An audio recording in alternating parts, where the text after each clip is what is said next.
Have you ever felt that you have difficulty expressing your emotions? Who hasn't? Perhaps you can't quite put your finger on what you're feeling or how intense these emotions are. It's not uncommon to struggle with identifying our emotions, but it's important to be able to do so and to do so effectively, and also be able to manage and regulate our emotions. So I'm just going to give you one tip today, one tool to help you identify your emotions. And this may sound so silly, and it's not just for children, but to literally look at a list of feeling words. You would be surprised at how many adults I use this with, and they are able to pick out what it is that they feel. And I'll put a link in below of a wonderful list that I use all the time, of a feeling words list that you can use. However, it's often the case that there's a struggle to pick the feeling because it may be a strong feeling word like betrayed or shame or guilty. So another tool that can be helpful in this process in identifying your emotions is to use a scale from 1 to 10. So when we identify our emotions on a scale from 1 to 10, we are essentially rating the intensity of our emotions. So one might feel a mild feeling, and one might feel that a 10 would represent the really strong feeling that they are feeling. So the scale can be applied to any emotion, whether it's anger, sadness, joy, or anything in between. So, sometimes people are reluctant to use the word betrayed because perhaps their partner did something that didn't warrant such a strong word. But when I ask them to put it on a scale, they can say they felt betrayed at a 2. So it just helps each person in the relationship understand the degree of the emotion. Sadness might be at a 10 or it might be at a 4. And it just really communicates and gives you a deeper understanding of the intensity of your emotions.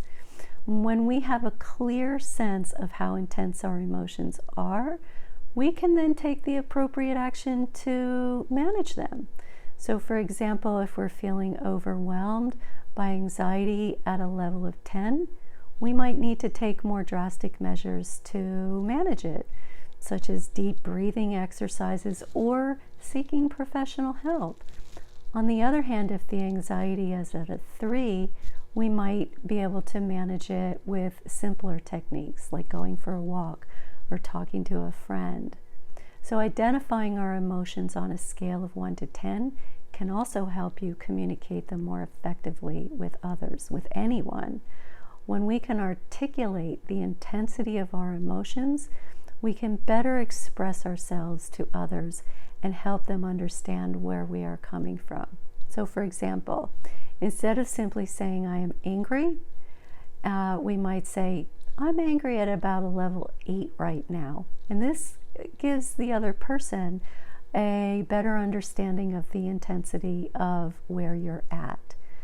Of course, identifying our emotions on a scale of 1 to 10 isn't foolproof. Emotions are complex and fluid, and what might feel like a level of 10 of sadness one day might feel like a level of 5 the next. So again, our emotions are always fluctuating. Something really important to understand is sometimes, for example, when I ask men if they're angry, they say no. Men often hear the word anger as that means rage to them. So there can be some complexity in understanding our emotions and communicating them when our emotions and feeling words have different meaning for different people. So that's something to keep in mind. That being said, identifying our emotions on a scale of 1 to 10 can be such a helpful tool in managing our emotional well-being. So how do we go about doing this? So here are a few tips. First, identify your emotion. Like I said, is it anger, sadness, or something else? Then rate the intensity. How strong is it? How much is it affecting with you? Check in with yourself as you go about your day. Check in with yourself regularly to see if your emotions are fluctuating. Is the intensity staying the same? Is it increasing? Is it decreasing? And then when you're communicating with others, try to articulate the intensity of your emotions by actually communicating the scale. Like I said, it can better help them understand, and it will help you get the support that you are seeking. So I do hope that you found this video helpful. Thanks so much for watching. And if you want to grow your relationship, go ahead and subscribe to my channel. We can grow together. See you soon.